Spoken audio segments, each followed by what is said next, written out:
The Chiefs have been a powerhouse since Patrick Mahomes became the starting quarterback. Kansas City has played in 4 straight AFC Championship games, and before last year, the Chiefs had made 2 straight Super Bowls. Of course, they won 1. Kansas City has its eyes set on another playoff run, but the reality is, the Chiefs look like a completely different team in 2022.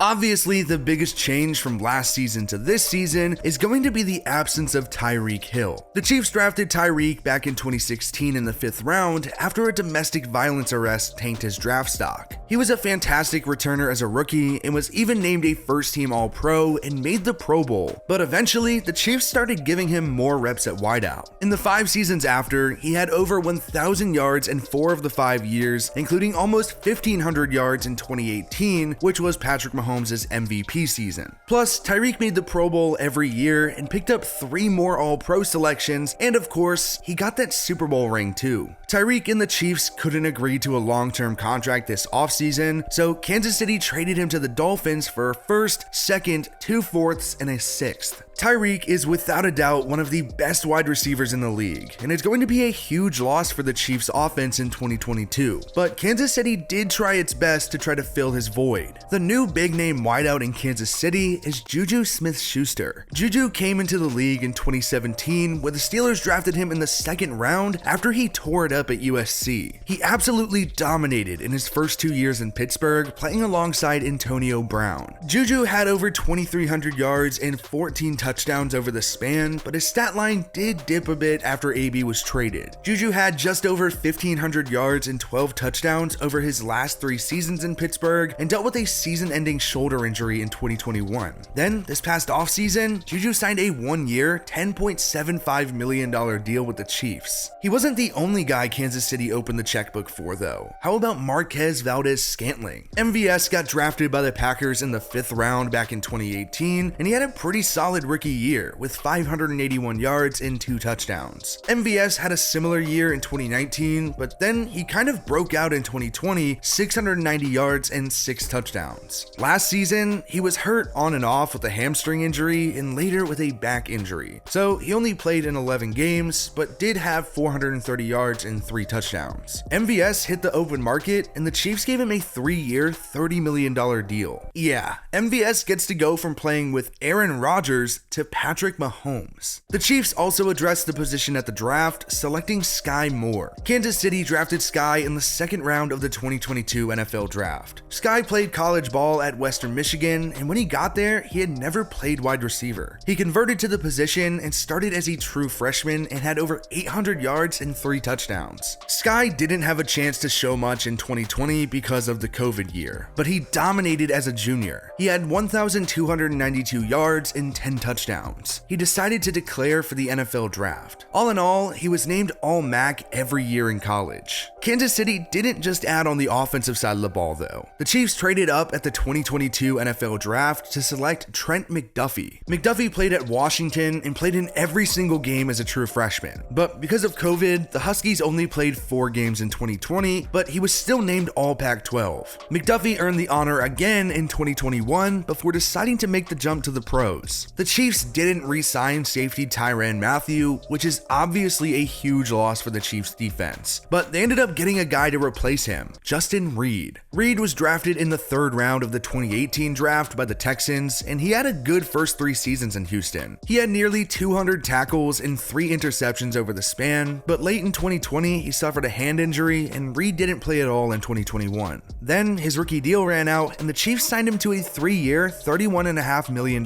contract. Back on the offense, the Chiefs are set up to have a good offensive line this season. Center Creed Humphrey was great as a rookie, as was 6th round pick Trey Smith at guard. Smith is going to be playing across from veteran Joe Thuney. With those names I just listed, there's a lot to love about the Chiefs' interior line. But there are some questions at tackle. Lucas Niang is probably going to start at right tackle, and he's a bit shaky. But the big problem is at left tackle, the most important player on the line. Orlando Brown. Brown was drafted by the Ravens in the 3rd round back in 2018 after 3 years at Oklahoma, 2 of which he was the Big 12 Offensive Lineman of the Year. He played in every game as a rookie, and for the next 2 seasons, he was a Pro Bowler and started every single game at tackle for Baltimore. Ahead of the 2021 season, he was traded to the Chiefs with a 2nd and 6th rounder for a 1st, 3rd, 4th, and 5th. In 2021, he made the Pro Bowl after starting every game for Kansas City. With his contract expiring, the Chiefs opted to franchise tag him. Kansas City and Brown just couldn't reach a long-term deal. Reportedly, Brown turned down a 5-year, $91 million deal. Theoretically, he would have made $16.7 million this year on the franchise tag, but he hasn't signed his tender yet. Apparently, Brown wanted to make top-of-the-market money, like $23 million per season, but the Chiefs only offered around 19. They're definitely far off from each other, and Brown is holding out of training camp. It would be terrible for the line, and especially Patrick Mahomes, if Brown doesn't play this season. That being said, Patrick Mahomes is still Patrick Mahomes. The Chiefs have gone through a lot of changes this offseason, and the offense is going to look super different this season than in years past. But what really matters is that Mahomes is still there. He's one of the best quarterbacks in the league without any doubt. And while he doesn't get to throw to Tyreek Hill anymore, Mahomes is going to have to build chemistry with guys like Juju or MVS. But it's already there with one of the best tight ends in the NFL, Travis Kelce. It feels like Travis Kelce has been with the Chiefs forever now. He was drafted in the 3rd round back in 2013, and after he didn't really play as a rookie, Kelce had over 800 yards the next 2 seasons. Safe to say, he kind of figured things out in the pros, because since 2016, he's had over 1,000 yards every single season. Kelce has led the league in receiving yards for tight ends in 3 seasons, including 1,416 yards in 2020, where he set the single-season NFL record, and has led the league in touchdowns by a tight end for the past 2 years. He's a Super Bowl champion, 6-time All-Pro, and 7-time Pro Bowler. There is absolutely no question about how good Kelce is, but one of the main guys to be a bit interested about in 2022 is Mecole Hardman. Hardman was drafted in 2019 by Kansas City in the 2nd round after his time at Georgia. His first 2 seasons in the league looked pretty similar, over 500 yards and 10 touchdowns in total. He was better in 2021 with almost 700 yards, but there's a lot of questions about what his role will be this season, and more importantly, how well he'll perform.